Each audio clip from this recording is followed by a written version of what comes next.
প্রহ্লাদ যোশীকে এই বাড়তি দায়িত্বটা দেওয়া হয়েছে, কারণ ধর্মেন্দ্র প্রধান তিনি আজকে শিক্ষামন্ত্রীর পদ থেকে পদত্যাগ করেছেন। তারপর প্রহ্লাদ যোশীকে এই শিক্ষার দপ্তরের দায়িত্বটা দেওয়া হয়েছে, অর্থাৎ সামলানোর জন্য।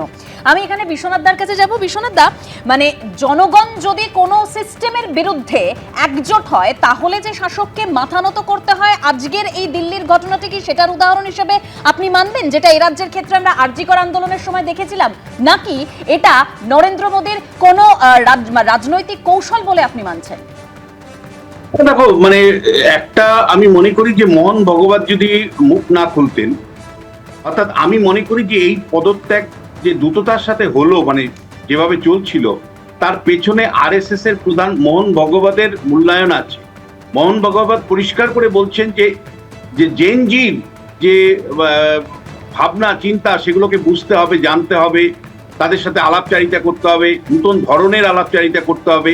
কোনো একটা জায়গায় মোহন ভগবত কিন্তু পরিষ্কার ইঙ্গিত দিয়েছিলেন যে নরেন্দ্র মোদী সরকারের আলাপ আলোচনা জেনজির সাথে করার প্রশ্নে একটা ডেফিসিয়েন্সি রয়েছে। এটা রয়েছিলই, কারণ আমরা জানি 22 দিন সোনম ওয়াংচুক ধর্নায় বা তিনি যে অনশন করেছিলেন, 22 দিন পরে রেসপন্স করেছে সরকার। ফলে আমরা জানি যে এত সময় কেন নিল, কেন সরকার আগের থেকে কথা আলোচনা শুরু করলো না, কেন সমস্যাগুলো যেগুলো আজকে মান্যতা দিচ্ছে সেগুলো কেন অনেক আগেই তো মান্যতা দিতে পারতো। এই বক্তব্যটাই কিন্তু মোহন ভগবত তার বক্তব্যের মধ্যে রেখেছিলেন। এবং তার আগে 48 ঘন্টাও আগে উনি মানে সঙ্গে পরিবার থেকে আরেকটা বক্তব্য এসেছিল, সেটা হলো কেন পুলিশ লাঠি পেটা করলো এই ইয়ং জেনারেশনকে। ফলে যারা আজকে বলছেন যে এটা জাতীয়তা বিরোধী, অ্যান্টি ন্যাশনাল, তাদের বক্তব্যের সাথে কিন্তু আরএসএস এর বক্তব্যের কোনো মিল নেই। এবং আরএসএস এর এই ভাবনাই কিন্তু আমি মনে করি নরেন্দ্র মোদীকে প্রভাবিত করেছে তার মন্ত্রিসভার সদস্য ধর্মেন্দ্র প্রধানকে সরিয়ে দেওয়ার প্রশ্নে। দ্বিতীয় যে বিষয়টা, এটা ঠিক যে এই অনেকদিন পরে আমি দেখলাম অরুণাচল প্রদেশ থেকে শুরু করে নাগাল্যান্ড, মণিপুর, মিজোরাম থেকে শুরু করে একেবারে সুদূর আন্দামান পর্যন্ত কিন্তু আন্দোলন ছড়িয়ে পড়েছিল। ফলে নরেন্দ্র মোদী কৌশলী মানুষ, তিনি জানেন যে আন্দোলনটা যেভাবে দাবানলের মতন ছড়িয়ে পড়ছে ইয়ং জেনারেশনের মধ্যে, পাশে কয়েকটা দেশের অভিজ্ঞতা অত্যন্ত সাম্প্রতিক, একটা হলো নেপালের অভিজ্ঞতা, একটা বাংলাদেশের অভিজ্ঞতা, একটা শ্রীলঙ্কার অভিজ্ঞতা। ফলে নরেন্দ্র মোদী পোর খাওয়া রাজনীতিবিদ, তিনি জানেন যেভাবে আন্দোলন ছড়িয়ে পড়ছে সারা ভারতবর্ষে, সুতরাং এই মুহূর্তে কিছু ব্যবস্থা নিতে হবে। থার্ড যেটা হলো, নরেন্দ্র মোদী নিজে প্রতিশ্রুতি দিচ্ছেন যে একটা শক্তিশালী আইন তৈরি করবেন, 10 বছর কারাবাস, 10 কোটি টাকা পর্যন্ত জরিমানা হবে যদি কেউ প্রশ্নলিকের সাথে যুক্ত থাকে। এই আইনটা তিনি কোথায় করবেন? পার্লামেন্টে করবেন সোমবার দিন। পার্লামেন্ট যদি বিরোধী শূন্য থাকে, কারণ পার্লামেন্টে বিরোধীরা ইতিমধ্যেই বলে দিয়েছিলেন যে ধর্মেন্দ্র প্রধানকে পদত্যাগ না করালে আমরা পার্লামেন্টে জয়েন করব না। পার্লামেন্ট যদি বিরোধী শূন্যভাবে কোনো আইন পাস করতো, সারা পৃথিবীর কাছে ভারতীয় গণতন্ত্রের লজ্জাজনক চিত্র ফুটে উঠত। ফলে নরেন্দ্র মোদী জানেন যে বিরোধীদের উপস্থিতিতেই আইনটা পাস করাতে হবে, না হলে সারা পৃথিবী থেকে ধিক্কার জানানো হবে। ফলে সেই সমস্ত কিন্তু ক্যালকুলেশন তার মাথার মধ্যে ছিল, তারই ফলশ্রুতিতে কিন্তু আজকে সিদ্ধান্ত এবং ধর্মেন্দ্র প্রধানের কিন্তু পদত্যাগ।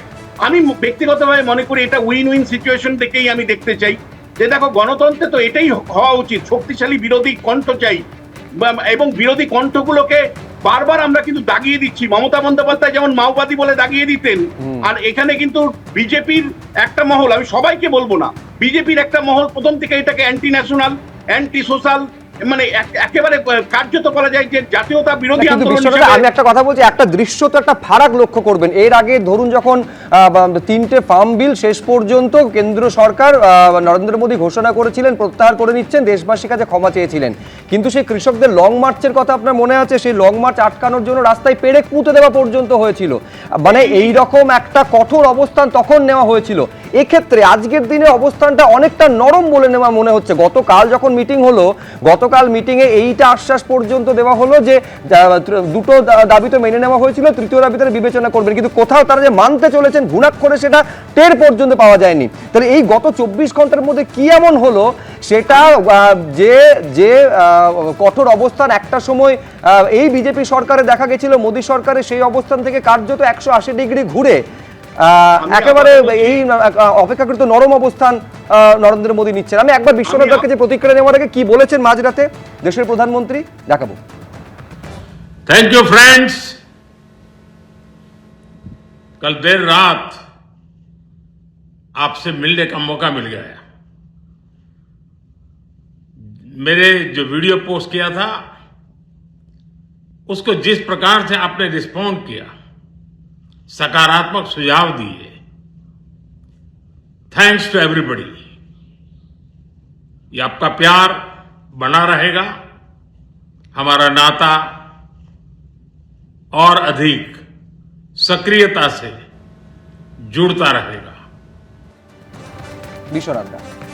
দেখো, পরিষ্কার নরেন্দ্র মোদী অনেকটা দেরি করে ফেলেছিলেন। এটা সংঘ পরিবারের থেকে পরিষ্কার বলা হয়েছিল, একেবারে পরিষ্কার। মোহন ভাগবত বলছেন যে জেনজির সাথে আলাপচারিতা করতে হবে, তাদের ভাবনা অনুসারে আলাপচারিতা করতে হবে, তাদের অনুভূতিগুলোকে বুঝতে হবে।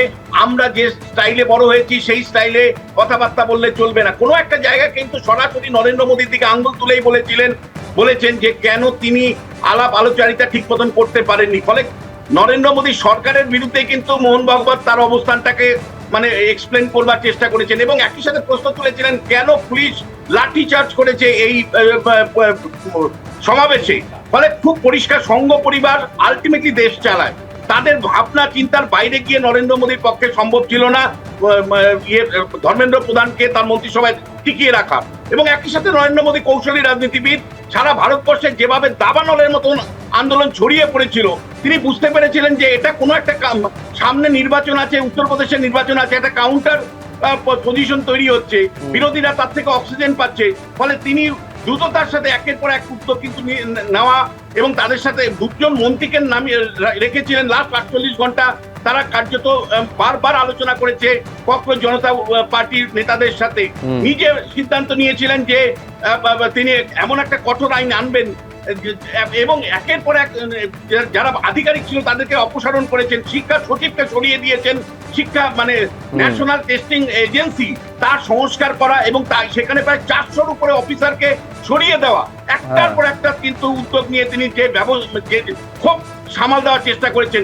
একটা পয়েন্টে আটকে ছিল ধর্মেন্দ্র প্রধানের পদত্যাগের প্রশ্ন, সেইটাও কিন্তু তিনি মেনে নিতে কার্যত বাধ্য হয়েছেন।